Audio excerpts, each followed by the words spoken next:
Hi, it's Pavel with a C sharp exercise. This one came from it was a request from a user who wanted me to make a video of that would create a grid boxes with numbers in them in the Windows forms using System.Drawing in of the C sharp. Um, I already created the whole thing. I'm just putting this in the front of the video now, just so you can see what we will be creating. So when I run that,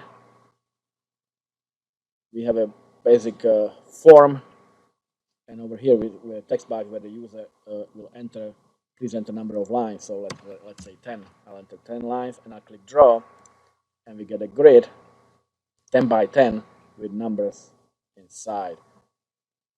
We can clear the grid, and do another drawing. Now it's 5 by 5 with the numbers inside. We can also do the colors, change the colors. I'll pick a color, let's say blue, uh, and I and I draw. Well, I have to clear the grid. I'm sorry. So I'll clear the grid. I'll pick a color, blue, and draw. Now everything's blue.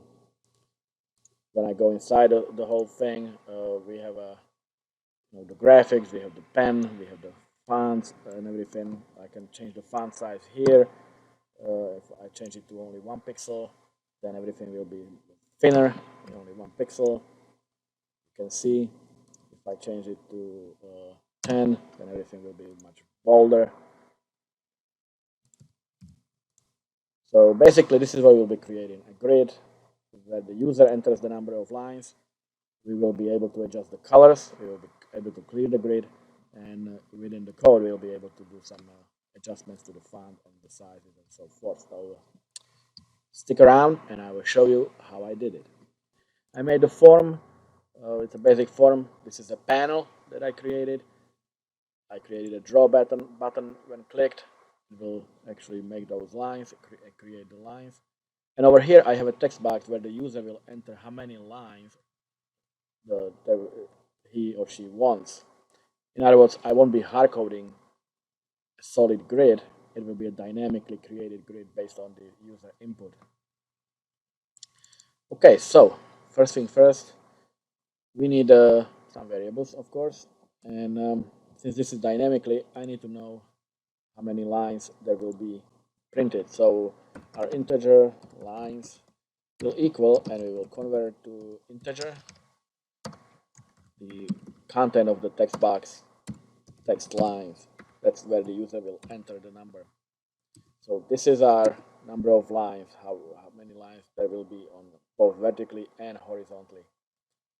Another thing we need an x, integer x, uh, which will be basically our starting point, and integer y, which will be a starting point on y-axis.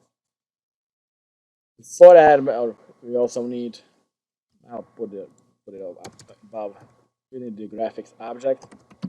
So our graphics, I'll call it gr equals new, and it will actually was we will assign the graphics to our panel.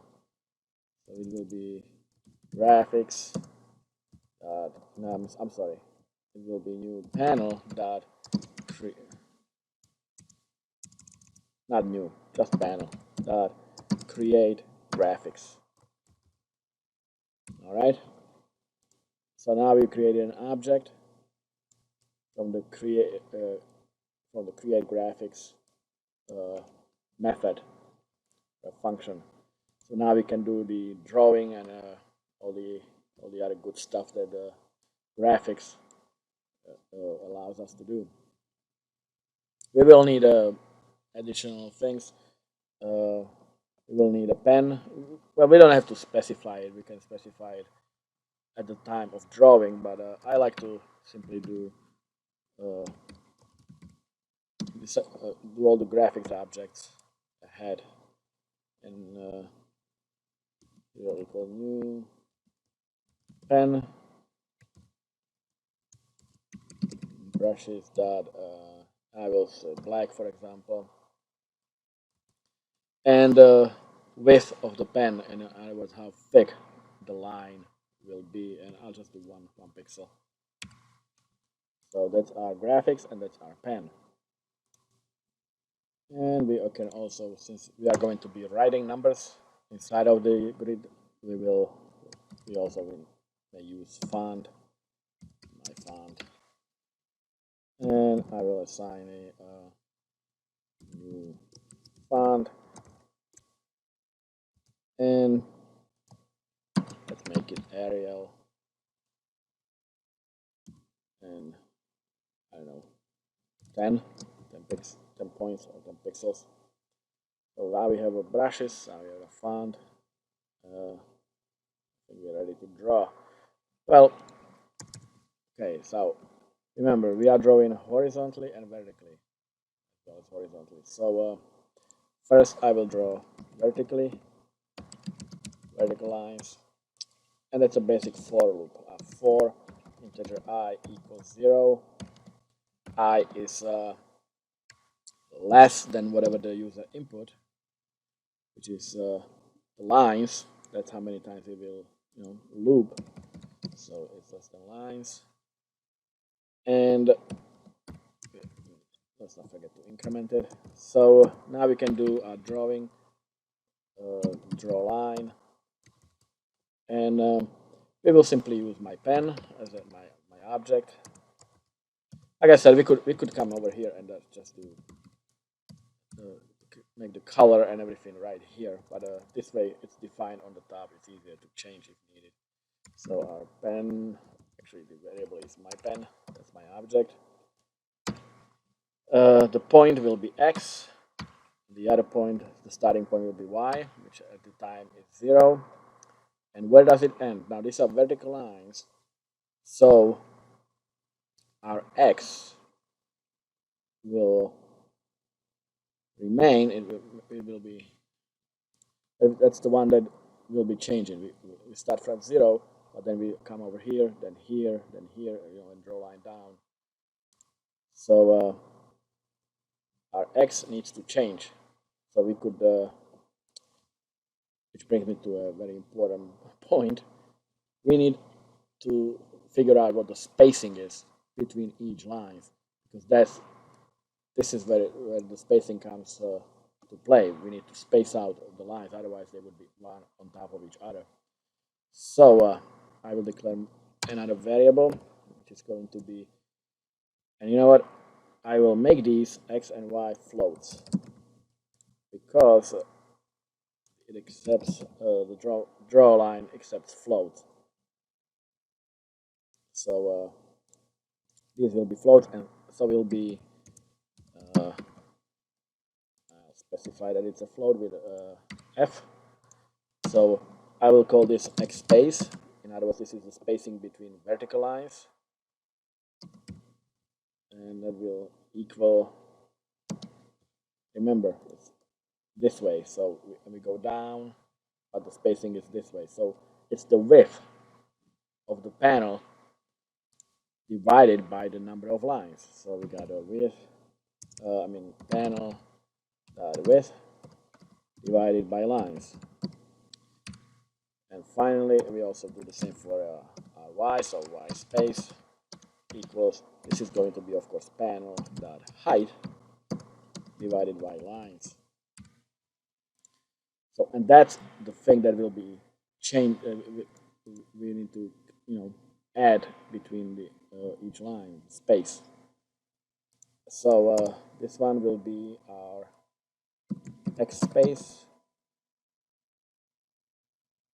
I'm sorry, this one will be our x, and it will add in our x space, I believe.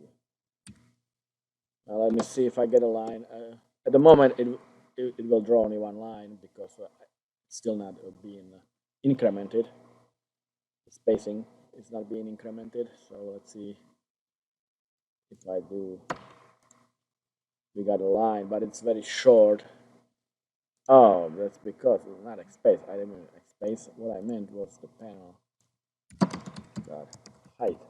We go all the way from the top to the down. And over here, we will add the spacing to our x. Remember, we are moving on x axis, so we need to add the spacing to it, and the spacing will be, after each iteration, we will add the x space.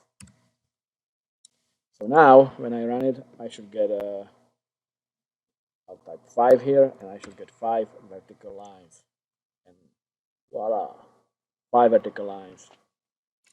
But you can see that there is quite a gap. The panel itself is wider. It did 5 lines, but it started with, this is basically line 0, like the border. That would be 1, 2, 3, and 4. So we need to add another line to make it kind of fill the whole panel. So over here, I will simply add. My bad, I pressed the wrong button. Sorry about that. We will simply add 1. So now it will do one more iteration, and that should do the additional line on the right. So let's see, and here you are, 1, 2, 3, 4, 5, and this is the final line. Okay, so we got that, and obviously now we can do our horizontal lines, which I'll copy and paste this because there will be only minor changes. We'll loop the same way, we use the same pen and everything, but over here we go horizontally, so spacing is on the y-axis, and the length of the line is from 0 from all the way to the right. Before it was from top down, now it's from left to right. So this will change. This x needs to change to panel dot width, and this will be simply y, because again it's horizontal lines. So oops, I'm too fast over here. Not x, but y needs to be incremented. Y equals y space. So if I do 5, and I'm only getting vertical lines, so something's wrong. Let me do a quick debug, see what the values are. If I do 5, I draw, and let's go down, and my x is, wow, it's supposed to be 0. It starts at 0, then it's incremented. All right, and yeah, something's wrong with x. Oh, I see. See how before, when we were making vertical lines, we were incrementing x. And now we simply continue. So in other words, we actually start drawing from here and go there. So all we have to do is reset x back to 0. And since the float, I use f. So let's see if that's gonna work. 5 lines. And here is our grid. Okay, so what if I do something like, let's say 15? Now we get 15. Okay, so that's basically seems to be working. Now let's do the text for the grid. So text.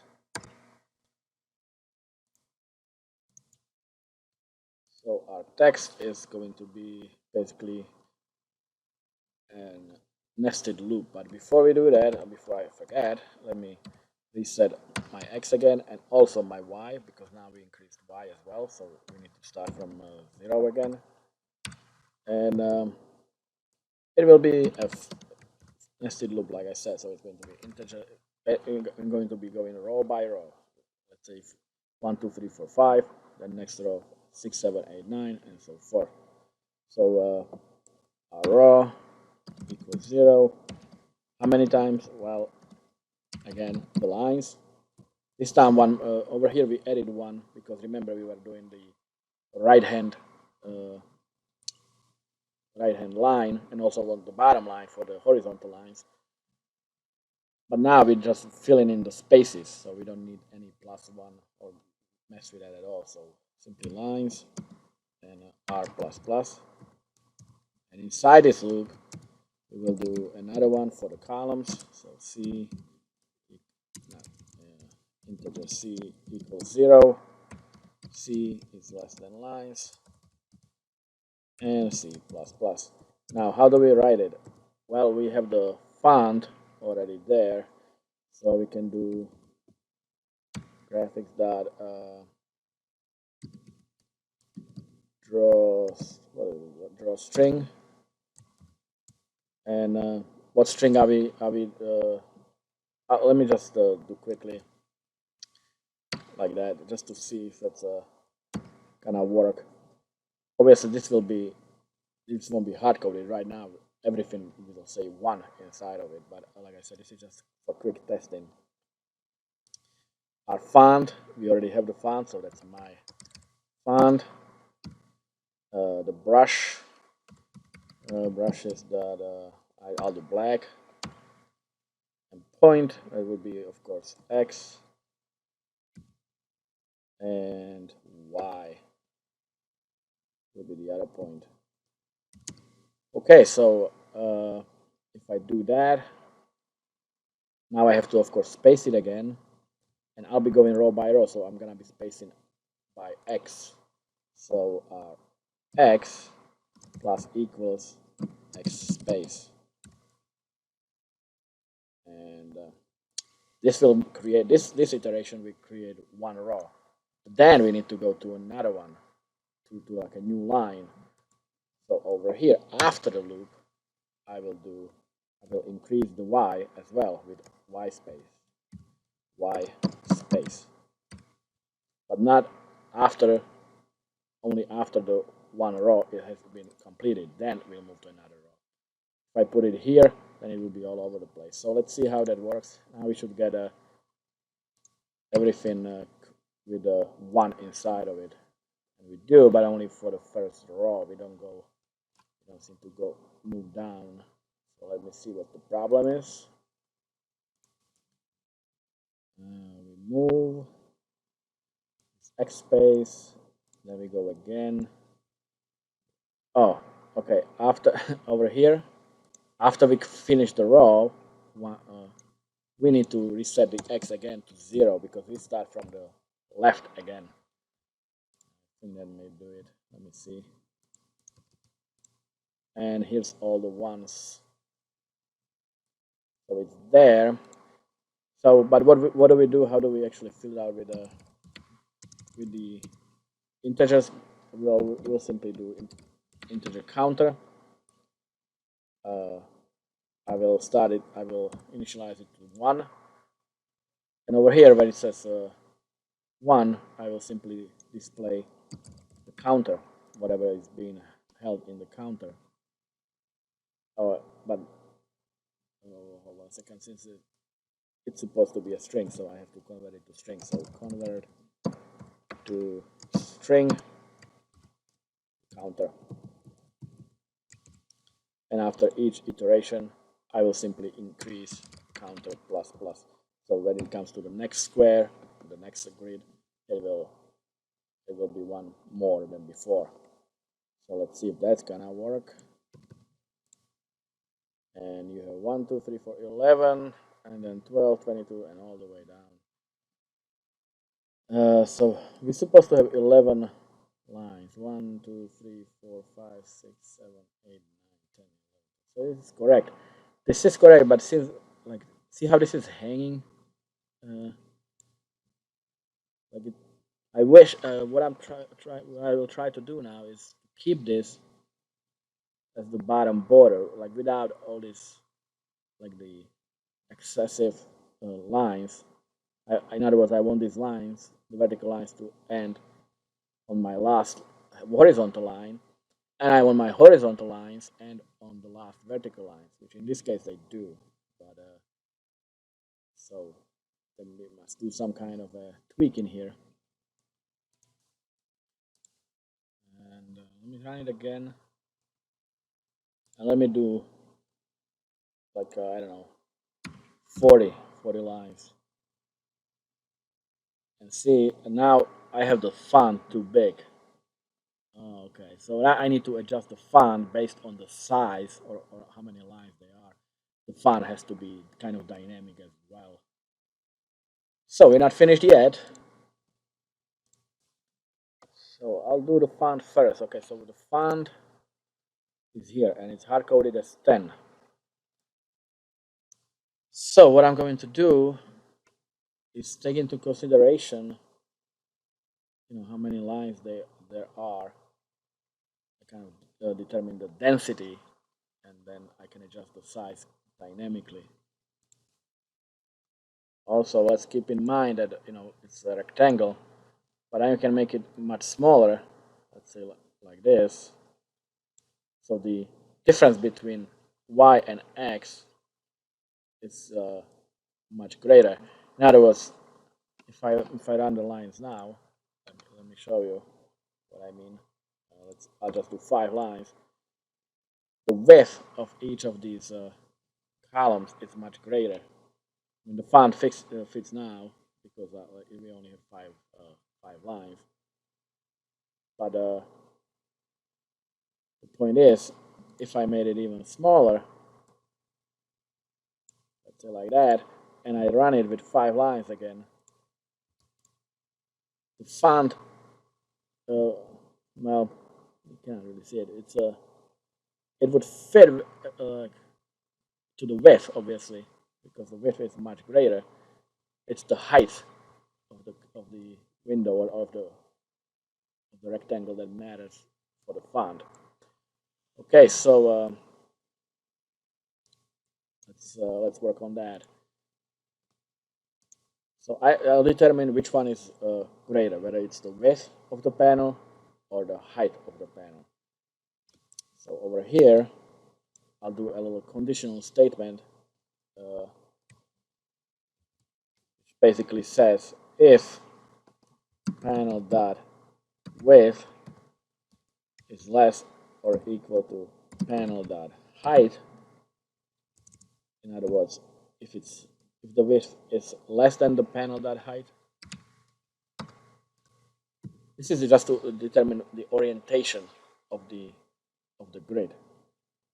Then our font will be based on this space, X space and Y space. So then our font size will be, let's say, X space. I'm getting, oh, you know what, why? Because, okay, this I have to pass after X space and Y space was already declared. So over here, our X space, the font will be X space divided by, let's say, 3. Make sure that it fits. Otherwise, it will be Y space divided by 3. Okay, so this is actually an if statement. It basically says if panel width is less or equal to panel height, then return value of X space divided by 3. That will be our font size. If this condition is false, then return a value of Y space divided by 3, and that will be our font size. Okay, let's run that. Let's see if the font adjusts itself. So I'll do only 5 and see how the font is bigger. And so now when I do like a little more density, let's say 15 lines, there you go. The font fits each of those columns, all those grids. It adjusts itself based on this condition. If you're not familiar with this syntax, you could do it separately. Like over here, you would simply do if statement and return a value, and then you would assign that value to the font size. This is one line if statement. I like it because I can declare everything right here. Again, it simply checks this condition, and then if true, it returns the result of this calculation. If false, then it returns the result of this calculation. And since this object constructor is expecting a font size to be after this comma, that will the result of this calculation or this calculation will become the font size. Okay, so let me run it again, and okay, if you so it fits within the bar, but within each of the grids, but it's not very much centered. It's kind of on the in the corner, like on the top.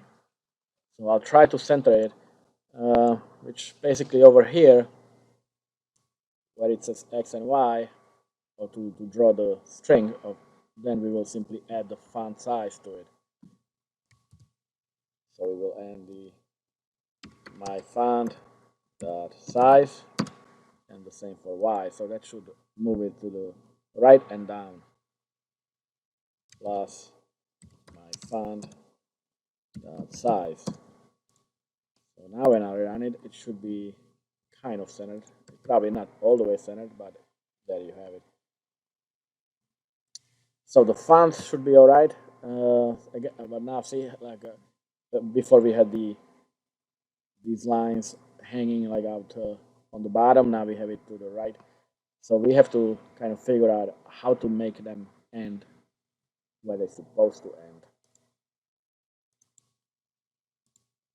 And one way to do it, instead of going all the way to the height, we'll stop wherever the we'll stop in the kind of intersection between the horizontal and vertical lines. In other words, instead of panel that height, we will use the spacing. We will do the white space multiplied by lines. In other words, it may not equal to complete height, but it will end right before that.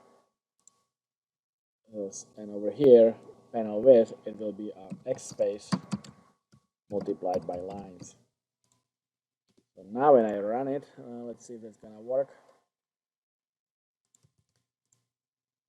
And you see it is now actually a nice rectangle without. Let me see some other numbers just to make sure that it's working fine. And it is working, but we're missing a line here. Okay, so I'll remember that. And let me try one more number, like some bigger one. I'll do 66. And it is the square. So it when it was five lines, the right hand border doesn't display. And the reason it doesn't display is because the line is actually drawn right on top of it, and the border itself is not displayed anymore. I mean, we're like a pixel off, 1 pixel off, or something like that. So what we can do, um, where we are determining the spacing, we can take into consideration the width of the line. So we will simply do the X space will be slightly smaller. We will deduct uh, the line, which is 1 pixel, or let's make it my pen dot width. In other words, the width of the pen will be deducted from the spacing. We will take it into consideration. So if I do this, let's see if that's gonna do anything. Dot width. So this is the width of the line that we are drawing with. So what if I do 5? And there you go. Then 1 pixel is now displaying. What if I'll do something in between, like 15, and we have them. And finally, let me do like a 50, just to see. I mean, you cannot see the numbers; it's so small, but you see that the nothing is hanging out, and the rectangle is there. Now we can do all this even a little more dynamic. How about we do another button? I'll add another button that will we will pick the color. It will have the color picker, so it will see color as a text, and I'll name it btn color, and we will do the color. If I can find it, color dialog. Where is it? Oh, here it is. So I'll just double click it. It adds it. I don't know if you can see it. It's right here, down here. It's just a dialog. I'll name it color dialog, and our color button will simply display the color dialog. So we'll have the color dialog dot show dialog. Okay, so what happened now when I click on it, I get the color dialog and I can choose the color. This way, you can change the color on the fly, again, dynamically. The more dynamic you make it, the better for you, I think. So now we have to simply assign the color that is chosen to our colors. So over here, I will declare a color, my color equals the dialog, the color dialog dot what was that? Color, yeah. So now we have our color, and instead of specifying all these colors here like black, we can simply do my color. And over here, where else is the color specified? I think for the brushes over here, yeah, when it says black, again, I can simply do my color. And it says that I cannot color my color. That's because it's having one of the arguments. Let me go back. Oh, it's because this is brushes. Okay, not a color, but brushes. So I have to assign. I don't know if it's gonna do it. My color now. What I have to do is create an object. I'll just do brush. My brush equals new brush. Okay, and I will do the color in there, which will be my color. Or maybe not. Oh, brush, not a brush, but I'm sorry, solid brush. That's what we are doing. Right, and now we have the color from the color picker assigned to it. And over here, instead of brushes, we will simply do my brush that already comes with the color. Oof, there you go. So let's try that. So if I do by default without actually picking the color, it should be black, right? So no color was picked. Now if I choose colors before, let's say pink, why not? And draw it, everything's nice and pink. All right. So I think this may work pretty well. Just one more thing that we can do. See if I run it now. I'll do 4 panels and draw it. Do something. Now I'll try to do 7 panels or something and draw it. It doesn't. It draws right on top of it. So we can clear the panel. So I'll add another button. Just move these over here and this one, and I'll call it clear. Clear grid. Sorry, clear grid, and I'll call it btn clear. And to clear the grid, we do the panel dot invalidate, and that should clear the whole panel. Let me see. I don't think there was anything else that needs to be done with that. I draw and clear grid, and now I do pick a color, draw, yeah, and clear grid. There you go. So that seems to be working fine. However, there's one thing I noticed. If you look at our form, see how big the panel is? It's basically all the way down here.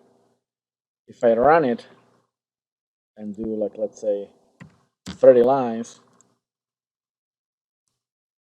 we are missing like a big portion of the drawing space. It's not being covered, and it might something to do with the floats. I'm going to put my breakpoint right there. I'm going to debug it quickly just to see. Just to see the values of the X space and Y space. They might not be right, and they are not right. I don't think they are. I mean, because they're 50 and 31, but the panel width is 570 minus lines is 11. I mean, divided by lines 11, so 570 divided by lines is 51.8, and minus 1, minus 1, sorry. So we get 50.81. It does, in other words, it's not a float. This is an integer. So we are losing some spacing, and the more of the grid you have, the more of the loss, because it kind of multiplies. And I think the way to do this is the denominator here. If I do times 1.0 float, like if I specify that I want the result in float, it should work. Let me just debug it quickly again. So I'll do 11 and draw. And see, and now my X space is 50.81 and so forth.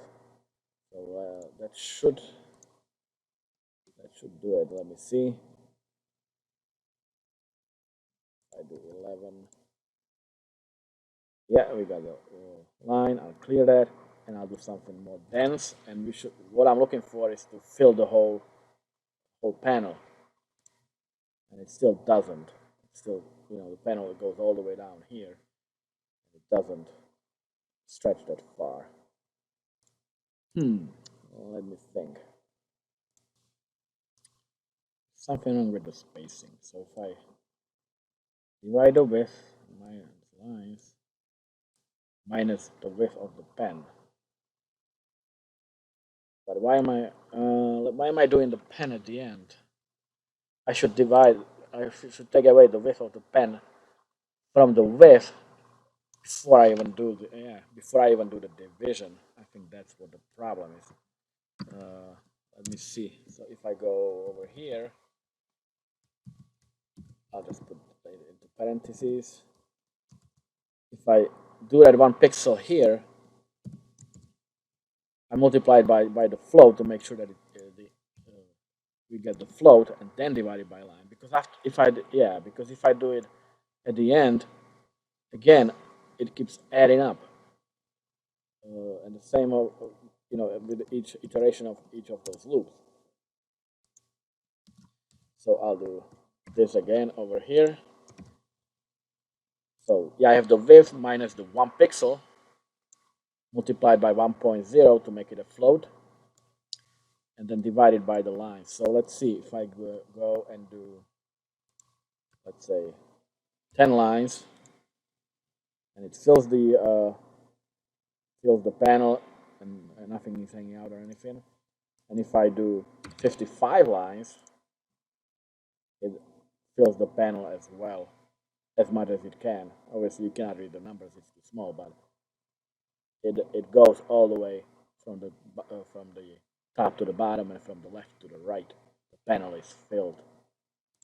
And if I do something really small, let's say only 3, again we fill out the whole panel. So I think this may actually work well. Now what we can play with is the size of the pen.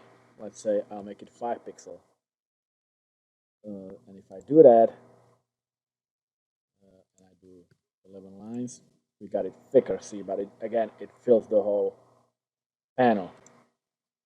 Well, I can try to do it like let's say 20, 22 or whatever lines.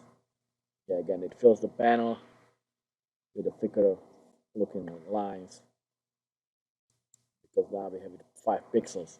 So that's why we are taking my pen width instead of just -1 or minus whatever, because this way we can change the size of the pen and it will carry out throughout the whole program. Okay, so to recap, we have a program. I will add 5 lines. I will draw. It fills it with the with lines and with the numbers. I clear the grid. I will choose a color from the color picker that we added, and I will make 9. And now we have nice. Everything is yellow or orange. Okay, so I hope we didn't have too much of a hard time to follow this. My coding. It was kind of on the fly, but I hope it showed you at least few tricks, and how to go around with the spacing and how to determine the position based on the width and height and the number of lines. How to make it more dynamic by having the user enter the lines. We could have a user enter the font size, for example, or the font name, and we could pass it into these objects, into the constructors. And again, this is the if statement. Hope you understand what's going on there. This if statement determines the size of the font, and the size of the font is determined this way to make sure that it always adjusts to the size of the grid. The bigger the grid, the bigger the font. If the width is greater, like let's say, actually, let's try that. Let's make it a rectangle this way, and if I make 5, see it fits kind of centered, not exactly. I just divided by 3, like three spots. One for the font size, one for the top, one for the bottom. And again, from left and right, space, font width, and space. So that's why I did it by 3. But it's not exactly, obviously, centered. You could play with it based on whether it's an one single digit number. Obviously, they take less space than 2 digits. If it was 3 digits number, it would fill the whole grid. So you could do an if statement there. You could go over here where you draw those when you do the text and say if the counter is from 0 to 9. In other words, if it's single digit, then the spacing will be this. If it's 2 digits, like it's from 10 to 99, this is spacing. And if it's greater, like if it's 3 digits or more, it will be this spacing. Okay, so overall, I hope this is this has been helpful, and I will see you next time. Take care. Bye bye.